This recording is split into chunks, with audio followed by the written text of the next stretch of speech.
আজকে আত্মীয়র বাড়িতে গিয়ে যা অবস্থা হলো গাইস, তোমরা দেখলে একদম অবাক হয়ে যাবে। প্রথমত রাস্তা বন্ধ থাকার কারণে আমরা অন্য রাস্তা দিয়ে যাই, আর দ্বিতীয় আমি সেখানে গিয়ে গাড়ি চালাতে গিয়ে যা অবস্থা হলো সেটাই দেখাবো। ব্লগটা শুরু করলাম আজকে কদমতলা থেকে। সেখান থেকে আমরা রওনা দিলাম আমাদের আত্মীয়র বাড়িতে। রাস্তা বন্ধ থাকার কারণে আমার কোন দিকে যে ঘুরে আসলাম মানুষের বিয়ে বাড়ি দিয়ে, আবার যে কোন দিকে যেতে হলো গাইস, কি আর বলবো তোমাদেরকে।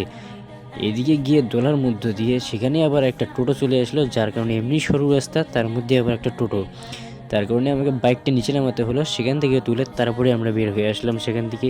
আর এদিকে কিন্তু খুব সুন্দর একটা মসজিদ আমাদের সামনে পড়লো। তারপরে সেখান থেকে আমরা বের হয়ে আসার পর আমরা এদিকে একটা দোকানের মধ্যে ঢুকলাম। যেহেতু আমরা আত্মীয়র বাড়িতে যাচ্ছি, তাই হালকা পাতলা একটা নাস্তা পানি নিয়ে নিলাম আমরা, আর সেখানে আমরাও একটু হালকা পাতলা নাস্তা পানি করে নিলাম। তারপরে আমরা সেখান থেকে রওনা দিলাম আমাদের আত্মীয়র বাড়ি যাওয়ার জন্য। সেখানে গিয়ে তো একদম ধান কাটা গাড়িটা দেখতে পেলাম আমরা, তাই সেখানে চললাম। তারপরে এদিকে আমাদের আত্মীয়, এখানে আমার বিয়ে যে রয়েছে, সে এখানে চাষ করতেছিল, তাই আমি তাকে বললাম যে দাও আমি একটু চাষ করি। আর এই গাড়িগুলো চালানোর আমার খুবই ইচ্ছা, কিন্তু আমার সময় না থাকার কারণে আমি এগুলো চালাতে পারি না আর কি।